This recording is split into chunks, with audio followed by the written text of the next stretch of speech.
اللہ سبحانہ و تعالیٰ نے غذا کے اندر ہی علاج بھی رکھا ہے. یعنی غذا صرف ہماری بھوک مٹانے کے لیے نہیں ہے، صرف انرجی دینے کے لیے نہیں ہے، بلکہ اس کے ساتھ ساتھ ہمارا علاج بھی.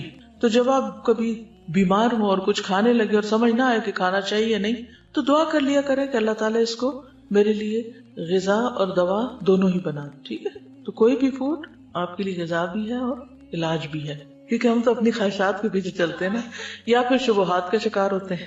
ایسی باتیں بنی ہوئی ان کی کوئی حقیقت نہیں. پھر جب زندگی کا ایک وقت آتا ہے جب ہمارا جسم جو بہت زیادہ اس میں ٹاکسنز ہو جاتے ہیں، وہ غلط غذا کھا کھا کے جب وہ اپنے اثرات چھوڑنے لگتا ہے، تو پھر ہم کہتے ہیں اچھا چلو پرہیزی کر لیتے ہیں. تو پہلے سے اگر کر لیں تو زیادہ بہتر ہے. ٹھیک ہے، تو اگر میں آپ سب کو یہ ہوم ورک دے دوں کہ اپنا بلڈ گروپ جانیں اور اس علم کو مزید تھوڑا سا حاصل کریں، تو اٹس انٹرسٹنگ اور اس سے فائدہ ہوتا ہے. پہلی بات یا پہلا اصول کلیہ قاعدہ یہ ہے کہ صحت کو نقصان دینے والی غذا سے پرہیز کریں.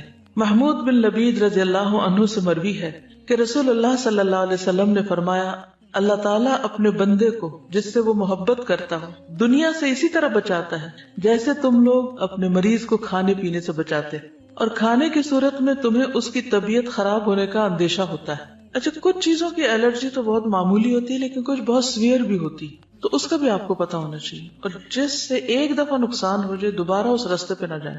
رسول اللہ صلی اللہ علیہ وسلم نے فرمایا، جب اللہ تعالیٰ کسی بندے سے محبت کرتے ہیں تو اسے دنیا سے اس طرح روکتے ہیں جس طرح تم میں سے کوئی اپنے مریض کو پانی سے روکتا ہے. بعض بیماریوں میں پانی پینا نقصان دہ ہوتا ہے. کسی کو معلوم ہے؟ معلوم ہے آپ کو یہ بات؟ کچھ عرصے سے ایک میل اور ایک ٹوٹکا ایسا ہر ایک کو سرکولیٹ کیا جاتا ہے جس میں پانی پینے کے فوائد بتائے جاتے ہیں، اور کہا جاتا ہے کہ 6 گلاس اور 8 گلاس اور 1.5 لیٹر اور اتنا پانی تو سویرے پی لیں اور پھر اتنا پییں اور اتنا پیئیں. یہ نسخہ بھی سب کو سوٹ نہیں کرتا، کیونکہ کچھ بیماریوں میں زیادہ پانی پینا نقصان دہ ہے. کچھ ہے اندازہ آپ کو وہ کون سی بیماری ہو سکتی؟ کڈنی ریلیٹڈ، کیونکہ بعض لوگوں کی کڈنیز ویک ہوتی ہیں، پوری طرح فنکشن نہیں کرتی. جب آپ ایکسٹرا پانی پی جاتے ہیں تو ان کو کام کرنے میں دقت پیش آتی اور وہ نقصان دہ ہوتی. کچھ بیماری ایسی تھی جس میں صرف سپ سپ پانی دیا جاتا ہے. بعض اوقات مریض کو پانی دیا بھی نہیں جاتا، صرف ٹھنڈی برف کو لے کے اس کو کہا جاتا ہے کہ اپنے زبان پہ لگا لیں، کہ پانی نقصان دہ ہے اس کے لیے. یس، وہ کہتی ہے میری خالہ کو 24 گھنٹوں میں 1 کپ پانی پینے کی اجازت ہے. اب اگر وہ اسی طرح کو ٹوٹکا پڑھ کے تو 1.5 لیٹر پی بیٹھے تو یہ پانی جو زندگی کی سورس ہے اسی انسان کے لیے نقصان دہ. تو یہ ٹھیک ہے، یہ ایکسٹریم کیسز میں ہوتا ہے، لیکن ویسے بھی ہر چیز کے اندر اعتدال ضروری ہے. کچھ عرصے تک تو یہ تھراپیز آپ کو کام دیں گی، کچھ عرصے کے بعد پھر وہ آپ کے لیے الٹا مشکل کا سبب بنے گی. ایک اور چیز یہ ہے کہ جب پانی پیئے مثلا تو ایک دم انڈیلے نہیں، انڈیلنے سے پرہیز کریں. مسنون طریقہ کیا ہے؟ 3 سانس میں پینا، اور اس کو بھی جیسے گھونٹ گھونٹ پیتے ہیں، یعنی جیسے کھا کے پیتے ہیں اس طرح پیئیں. ٹھیک، ایک ہوتا ہم تیزی سے پی جاتے ہیں، تیزی سے نہیں پی، رائٹ، گھونٹ گھونٹ گھونٹ گھونٹ کر کے. یعنی یہ نہیں کہ آپ کے ہونٹوں سے حلق میں جا پڑے، ٹیپ کھل گیا اور وہ ڈائریکٹ وہاں جائے، یعنی کہ آپ کی زبان اور آپ کا منہ جو ہے اس کا مزہ چکھے. اس طرح پینا زیادہ فائدہ مند ہے. لیکن ہم لوگ ہر وقت جلدی میں ہوتے ہیں نا، ہم کہتے ہیں جلدی سے یہ کام کر لیں، جلدی سے وہ کر لیں، اور پھر بس کچھ اور کریں.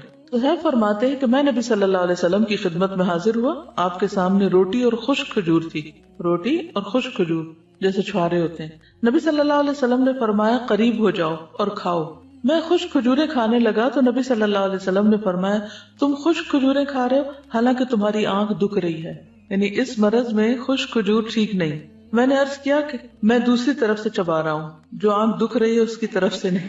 اس جواب پر رسول اللہ صلی اللہ علیہ وسلم مسکرا دیے. کھانے کے لیے ہم سب کوئی نہ کوئی ریزن تلاش کر لیتے ہیں. ٹھیک ہے، اس سے کیا پتا چلتا ہے؟ پرہیز کی بات سمجھ آتی ہے. بیماری میں خاص طور پر پرہیز، جو چیز نقصان دہ ہو وہ نہ استعمال کی جائے. نبی صلی اللہ علیہ وسلم کے پاس تو جو بھی علم تھا وہ وحی کے ذریعے تھا. ٹھیک ہے، تو اس لیے ان چیزوں کو تو ہم ایز اٹ از لے سکتے. پھر بلا وجہ کی دوائیوں سے پرہیز. کچھ لوگوں کو دوائیاں کھانے کا شوق ہوتا ہے، تسکین ہوتی ہے ان کو دوا کھا کے. اچھا، کچھ بچوں میں بھی یہ مزاج پایا جاتا ہے کہ بڑے شوق سے دوا کھاتے، جہاں کہیں کوئی دوا دیکھتے ہیں وہ کھانے کے لیے مانگتے ہیں، کیونکہ اب کئی طرح کے فلیور بھی شامل کر دیے گئے دواؤں میں. کوئی وہ سیرپ پی جائیں گے، کوئی گولیاں کھا جائیں گے. تو اکثر یہ مسئلے رہتے ہیں چھوٹے بچوں کے ساتھ. کچھ بچے ان کو بہت مشکل ہوتی ہے دوا پلانے میں، وہ نہیں پیتے. ان کے بھی مزاج فرق ہوتے ہیں. تو چھوٹی چھوٹی تکلیف میں فوراً دوا نہیں لینی چاہیے. پہلی چیز یہ ہے کہ غذا سے علاج کریں، پرہیز سے کام لیں، اور اگر نہیں علاج ہو رہا، نہیں تکلیف ٹھیک ہو رہی تو دوا لیں، اور وہ بھی ضرورت کی لیں. اور کثرت سے پرہیز کریں. جی کیونکہ میں نے ایک ڈاکٹر سے پوچھا, انہوں نے مجھے کوئی دوا ریکمینڈ کی, تو میں نے کہا اس کے کوئی سائیڈ افیکٹس نہیں.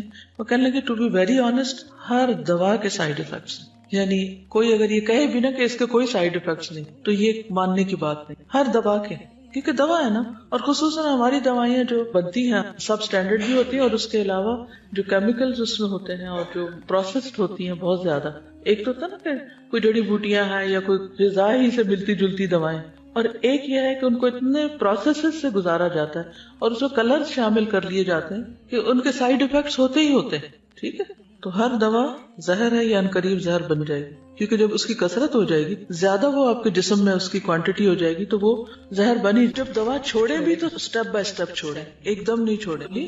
حضرت عائشہ بیان کرتی ہیں کہ بعض اوقات رسول اللہ صلی اللہ علیہ وسلم کو کوکھ میں درد ہوتا اور بہت شدید ہو جاتا.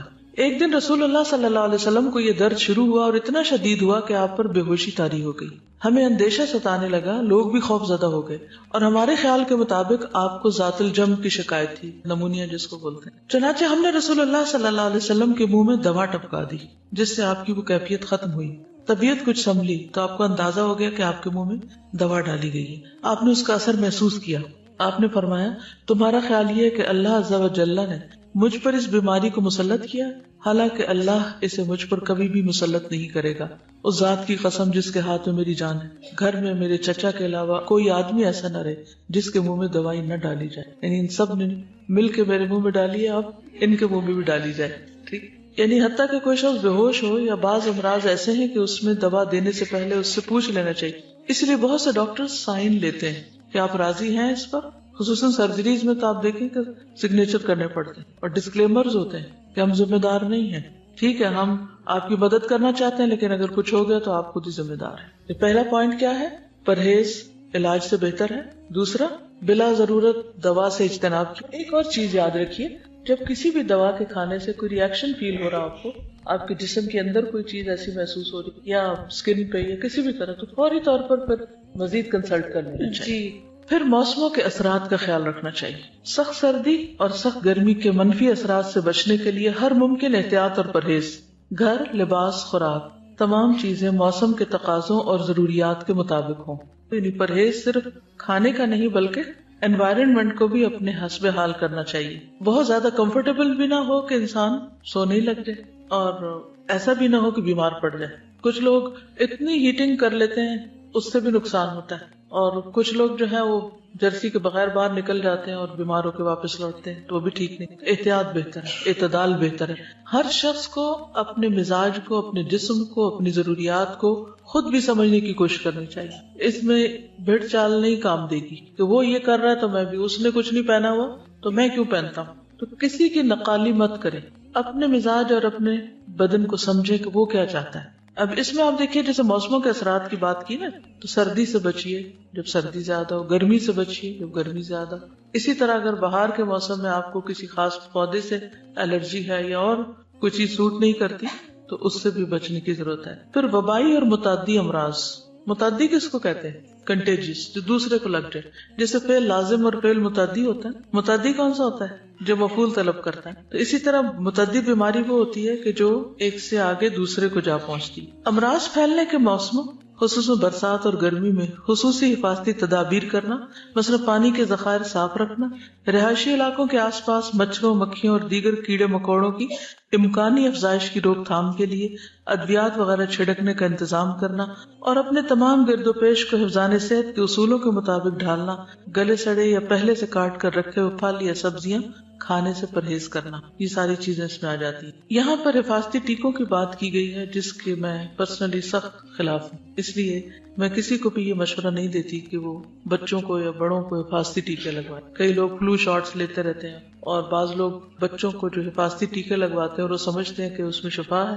اگر آپ اس پر تھوڑی سی ریسرچ کریں تو آپ کو پتہ چل جائے گا کہ یہ بذات خود بچوں کے اندر کتنی ڈسیبلٹیز پیدا کر